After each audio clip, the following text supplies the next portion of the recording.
Before we begin off the record, I need to share something important. When federal funding was cut, WKAR lost $1.6 million. Thanks to cost-saving measures and community support, we've closed much of that gap. But we still face a $500,000 shortfall, and we can't finish the job without you. Your financial support keeps programs like Off the Record freely available to everyone in Mid-Michigan. How can you help? Become a sustaining donor today. Already a sustainer? Please consider increasing your monthly contribution. Visit WKAR.org/OTR to donate, or click the link in the description. Now, Off the Record.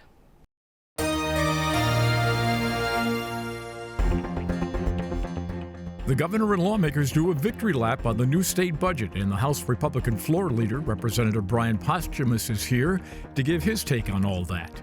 Providing the insightful analysis, Rick Pluta, Lily Guiney, and Simon Schuster. Sit in with us as we get the inside out. Off the Record. Production of Off the Record is made possible in part by Bellwether Public Relations, a full-service strategic communications agency partnering with clients through public relations, digital marketing, and issue advocacy. Learn more at bellwetherpr.com. And now, this edition of Off the Record with Tim Skubick. Thank you very much. Welcome back to Studio C on a brisk fall morning in our lovely town. And everything has sort of quieted down, hasn't it? It's been nice. It's been a respite. Yes. All right. Thanks for the silence, guys. Okay. Let's see the first setup piece with Matt Hall, a post-discussion about the budget.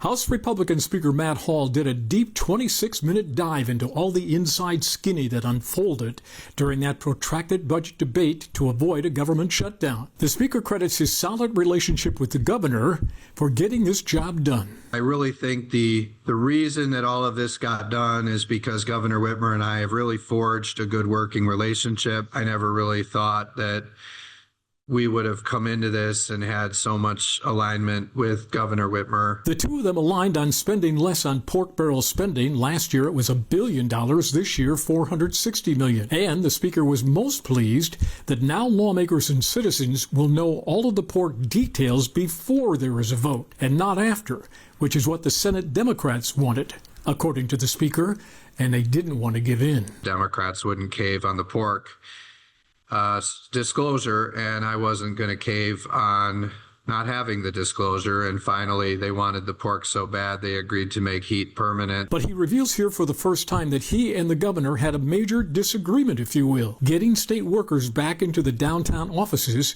and how to do it. This was an area where there was some conflict, but we found a compromise. What they agreed to was to sell off some of the 500 buildings that the state owns and end the leases on another 400 buildings. And they agreed to an 80% worker occupancy rate in downtown Lansing. Reducing office leases, which is going to save the taxpayers money, and bringing more workers back to work to get up to that 80% occupancy rate, which we've agreed is pretty much in line with the private sector. Even though his critics said he wanted to do it, the Speaker says he never wanted to shut down the government.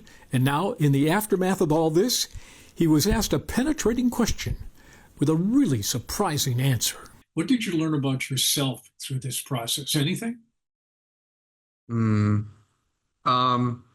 Ooh, the eyes went up in the head. Why No, I don't know. There are a lot of things you learn, but I guess I had a lot more patience for the Democrats than I knew was possible. This working relationship, which some have called the odd couple of Lansing, really helped to avoid what could have been a disastrous state government shutdown. At least that's what the Speaker's saying. So, Lily, what are you saying? Well, Tim, we saw a lot of different Matt Halls this year, and we saw a lot of different Gretchen Whitmers this year. And one sort of consistent thing that we did see from Matt Hall was this, like you said, the odd couple, where it was this kind of alliance, this willingness to say, the governor and I, we're working together, which we don't usually hear from Matt Hall.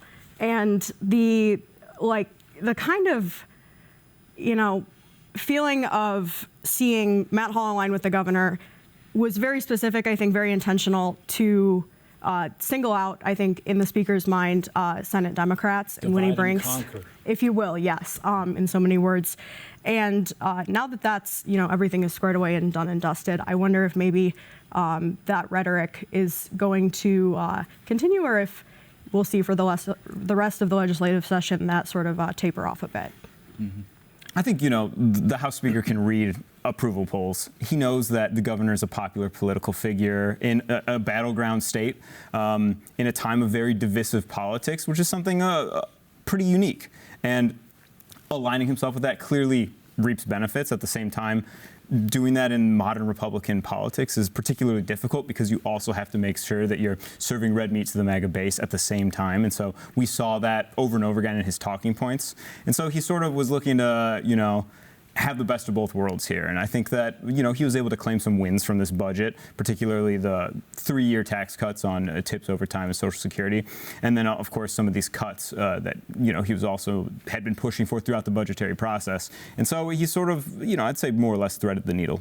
Mm-hmm. What did you learn about yourself, Tim? That I could stay awake for 26 minutes. In the end... Don't you like that question?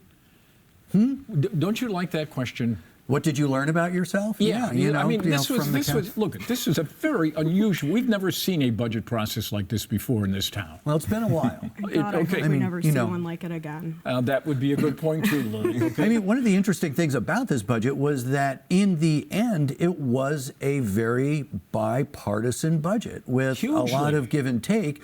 It just took a really long time to get there, with a short government shutdown, but they had to extend the deadline. And there are a lot of entities, local governments and schools to name two, which were, even if they weren't entirely happy with the final product, were also, couldn't you have come up with this, a couple weeks earlier? Couldn't you have come up with this back in July when there's a statutory deadline that was set to avoid exactly this sort of bedlam? Well, so if that is the question, why didn't they?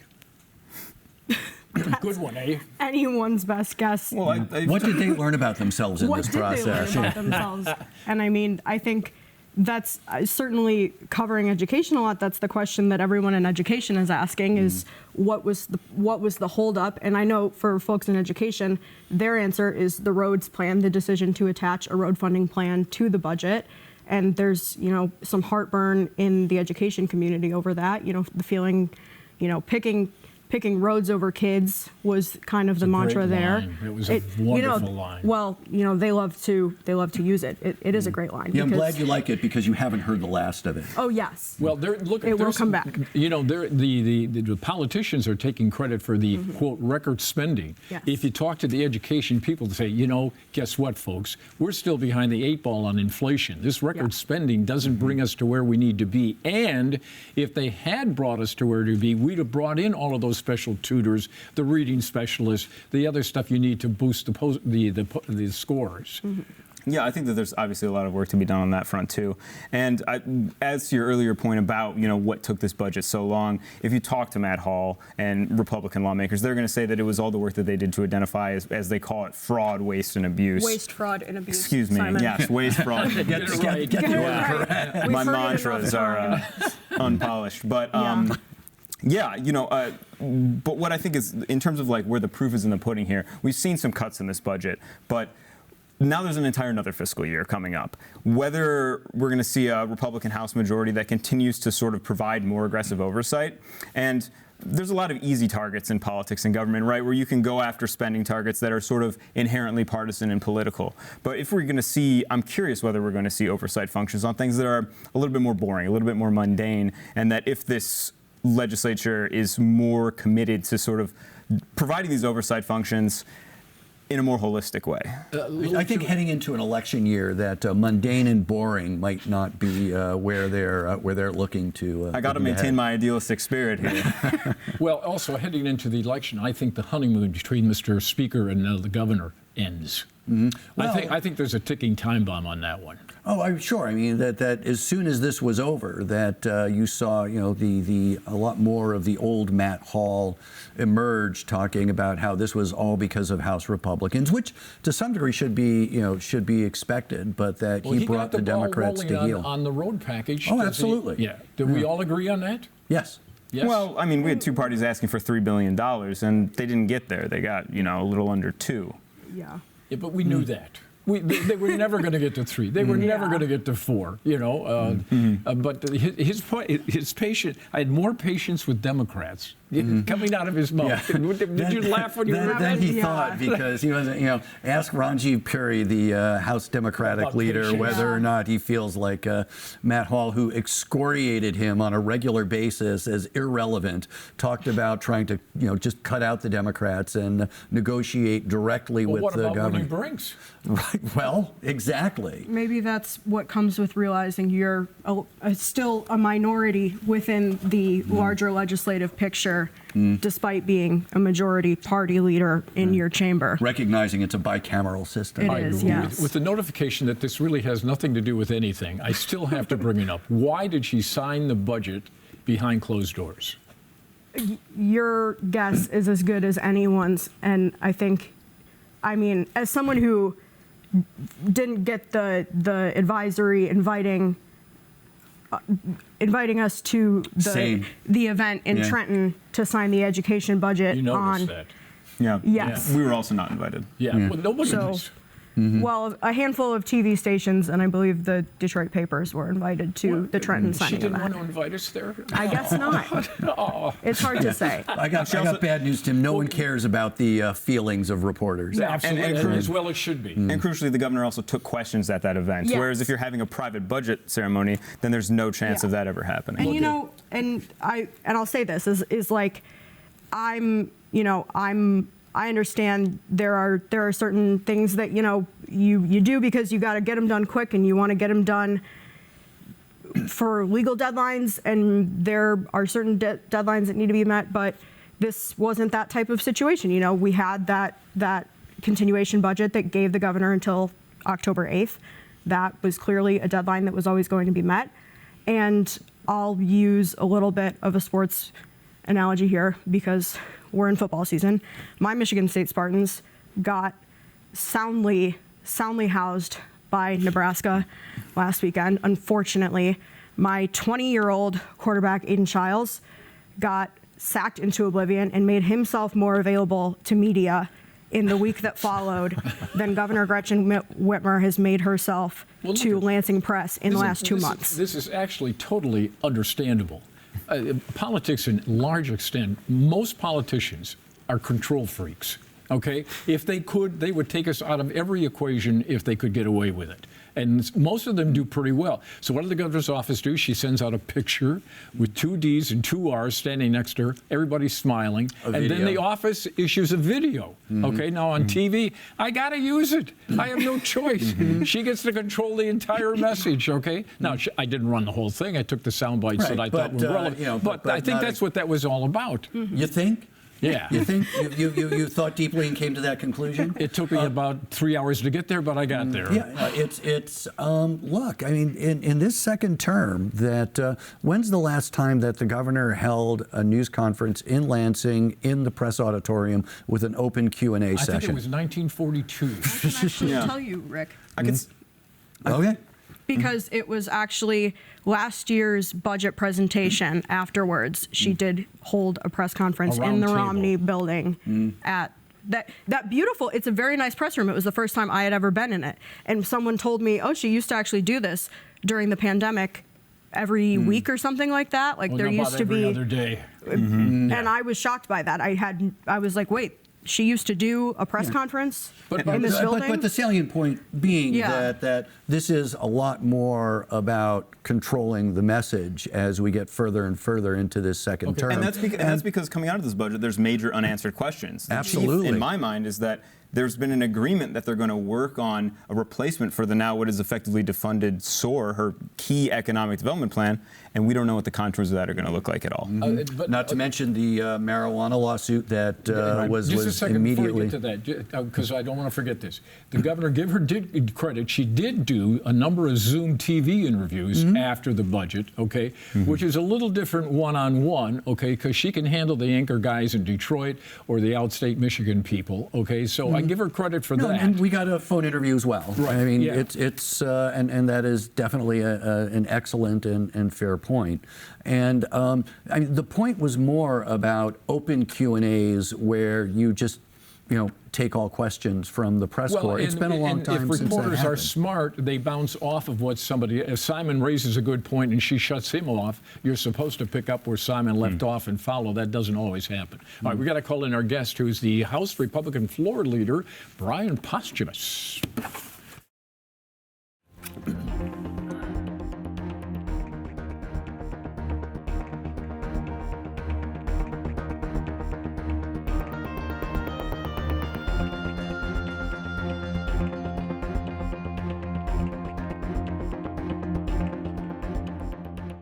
So, Mr. Posthumus, welcome back to Off the Record. It's nice to see you in person. Last time I think was on Zoom. It was. No I was fun. glad to be here. This is much more fun. All right, so where did you guys screw up on the budget? Well, where did we screw up? I don't know. If it had gotten done on July 1st, like we should have had it done, that would be the ideal situation. Short of that, I thought we did a pretty good job with it. Who's to blame for missing that deadline? Politicians in general. Everybody. Yeah, well, I mean, when you look at it from the standpoint of government functions on deadlines, good, bad, or indifferent, I tend to lean toward the bad side of that. Government functions on deadlines, and so that's kind of where we were at. The cliff didn't come until October. Yes, we had a functional deadline in July 1st, but we didn't have a real deadline until October 1st. And so that's why House Republicans united and tried to amend the Constitution to ensure that legislator pay was docked if a budget wasn't passed on time. What? No, because it would have been. It was a constitutional amendment. Oh, I see what you're saying. So we were cutting our off payment entirely. Which you have to put on the ballot and hope that the public buys but it didn't get that far because the Democrats blocked it. So so that was a you set pretty it up easy. that way, so it turned out that way. You knew they weren't going to vote for that, right? If I were them, Well, I would have members of voted. your Why caucus would they? would vote Why for would that. they not have voted for it? Well, you tell me. I don't. I truly, honestly, I went up to Leader Puri after, and I was like, "What are you doing?" and he didn't really have an answer for But that. I mean, if the House had met the July 1 statutory deadline, right, do you think that would have prevented the legislature from having to implement a continuation spending bill? Well, first of all, we never implemented a continuing resolution or continuing spending, like anything. Like what we did is we passed the budget shutdown prevention plan that we passed out of the House back in March when we foresaw this issue coming, because we heard Democrats talking on the campaign trail already about shutting down the government.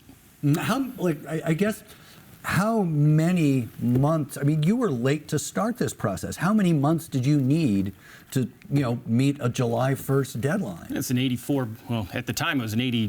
What the governor had, $85.5 billion budget. Senate's proposal was $87.5 billion if you included roads, and so when you go through an $80 billion budget line by line, trying to figure out exactly what everything does, not to mention reform the entire process by which legislative earmarks get brought up, try to bring transparency into the process and successfully do that, that takes time. It's sure. So, Rep. Posthumus, moving away from the budget, just to, Well, that was a lot shorter on the budget than I expected. give you a brain break for a second, because you're kind of at the head of one of two groups that are spearheading petition initiatives for the ballot in 2026 that are trying to get measures to require proof of citizenship to register to vote in the state of Michigan. And, we're kind of seeing right now, everyone's out there gathering their signatures to appear on the ballot. And I think we're all wondering what happens if if your group's petition and the other group's petition, you guys both end up with enough signatures and appear on the ballot. Competing ballot proposals. Exactly. Is and changed.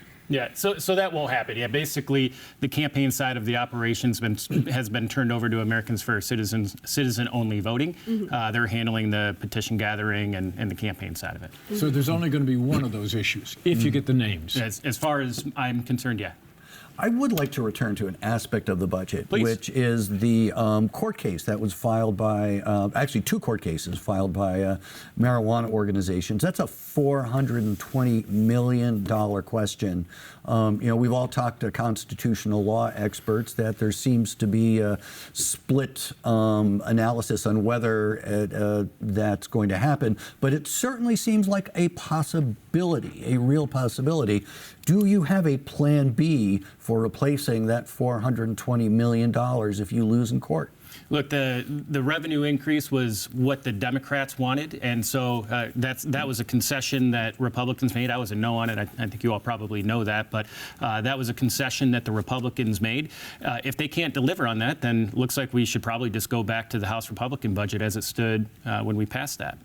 So you're willing to cut $420 million out of the budget that was just signed by the governor? I think the governor is going to have to come to the table with ideas of where she thinks needs to be cut, since she wasn't able to hold up her end of the bargain if that were to transpire. Now, I will say the way that I read it, I think it'll hold up in court. I think I just do. Now, had we gone after the excise tax and the excise tax had been increased, I think there would be a much better case. But again, to your point, there's a possibility. Doesn't the Constitution say you need a 3/4 vote on stuff like this, and you guys didn't do that? To amend a voter-approved initiative, Right. which is what the marijuana law is. Right, and that's what I'm saying is had we tried to increase the excise tax, I believe that would have then required a 2/3 vote. But not on a general tax. Not on the tax that was done on the wholesale tax. That's the way I understand it. I'm not a constitutional law. I'm not an attorney,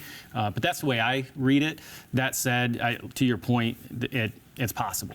But again, if that happens, then I think the Democrats are going to have to come to the table with, all right, where do we find more of these cuts? Part of this budget agreement was a promise, a pledge to work on economic development legislation before the end of the year. Do you have the faintest idea what that's going to look like at this point? I can tell you that the economic development package that I'm putting in is to focus on reining in corporate subsidies, making sure there's more transparency on it, making sure there's more clawbacks. That's what I'm working on. As far as what has been committed, I don't know what that's going to look like, but I can tell you if there's any additional corporate subsidies. As far as I'm concerned, the only way I get on board is if we put in that package that I'm working on. Would you favor language that says you don't get any money till we see the jobs? Yes, that would be part of it. Why did you pause? What's that? Why did you pause? I was just trying to comprehend what you were asking. So yes, that would be part of it, where it's basically, and I don't think you can do the entirety that way, because there is a little bit of economic development that requires like a foundational seed money. Yeah, foundational seed money up front, for sure. And that's why there has to be clawbacks built in. But ultimately, what I would like to see is a universal ceasefire around the country. That's like an interstate agreement. Whoa. Nobody else is not going to play for that. You know, maybe it's pie in the sky, but that's what I would like to see. I think corporate welfare is not the way that our state or our country should be going. But again, as long as other states have their weapons drawn, Michigan probably has to do that too. So how would you present that to other states in a way that you could actually get buy-in? It's kind of an amazing idea. Yeah, so basically it would be an interstate agreement that says, all right, as soon as we get all of these states involved, and I don't know what that looks like, all of these states, whether it's the Midwest or the entire country, as soon as we get everybody to agree to that, then it's universal, everybody stops. But it doesn't take effect until that happens. Why would other states buy into that? Because I think most economists agree that corporate subsidies are a race to the bottom. Right, like it just becomes a race to the bottom. Yeah, we're essentially buying jobs from other states to come here. Other states are trying to buy jobs to take from Michigan to go there, and they're using tax dollars to do it. It just doesn't make sense. Why not end that? universally across the entire state and across the entire country, and rather than do it that way, create economic development by fostering an environment by which companies here can grow and companies outside of here want to come here. But why would other states buy into that? Same reason.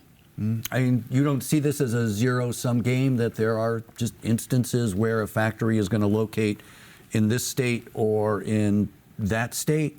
I see corporate subsidies as a means to economic development as the zero-sum game. What are you running for? I'm running for re-election, probably.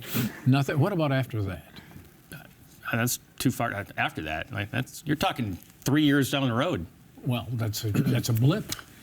In politics, it is. Well, I have no plans after this as of right now. Okay, well, looking to 2026, generally speaking, we're looking at an opportunity for your party to keep the House in Michigan and potentially reclaim the Senate. Yep. And we've got a governorship on the line. What do you think is going to be the issue for Republicans next year?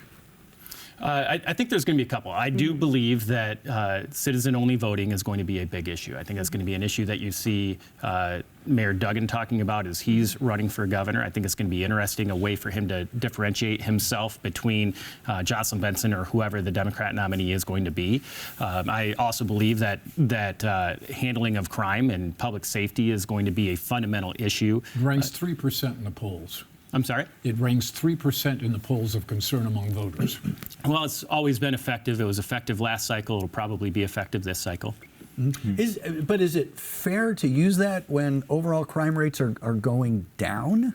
Yeah, why would you not talk about your successes? And that I don't understand the premise of your question. Of course, just because it's going down doesn't mean that it's not still important to people. I think maybe what Rick's getting at is that usually the rhetoric is not that crime has gone down. It was interesting to hear you mention Mike Duggan and his record, given that he's running as an independent. Do you think that he's going to help or harm Republicans in the gubernatorial election? I believe that he's going to help It'll be helpful to Republicans that he's on the ticket. Now, I will say, I believe for me personally, I'm a little concerned that Republicans aren't taking him seriously enough. I think Republicans need to take him more seriously than we do. Do you think he has a possibility of getting elected? There's a path, but I think it's a very narrow one. Anyone on the ballot has a possibility of getting elected, Simon. Sure. I think he has a better chance than any independent that's ever run for any major So position. is it your hope that the citizens-only voting will reach the same level of driving people to the polls as the abortion issue did? No, I don't think anybody should expect that. In fact, it'll be significantly lower. Yes. Now, what I will say is it'll be as close as my view is it'll be as close as any conservative issue on the ballot will be able to get to what the pro-abortion ballot amendment did. Representative, thanks for showing up. Did you have fun? Yeah, I did. Thank you for having me. I appreciate it. Okay. Before we go, Oh, yeah. fellow, Yeah, go ahead. to our fellow panelist, Zoe Clark, happy 5th anniversary. This is public TV now. You got to make a donation. Okay? Think I don't? More Off the Record next week right here. Tune in, folks. Production of Off the Record is made possible in part by Bellwether Public Relations, a full-service strategic communications agency partnering with clients through public relations, digital marketing, and issue advocacy. Learn more at bellwetherpr.com. For more Off the Record, visit WKAR.org. Michigan public television stations have contributed to the production costs of Off the Record.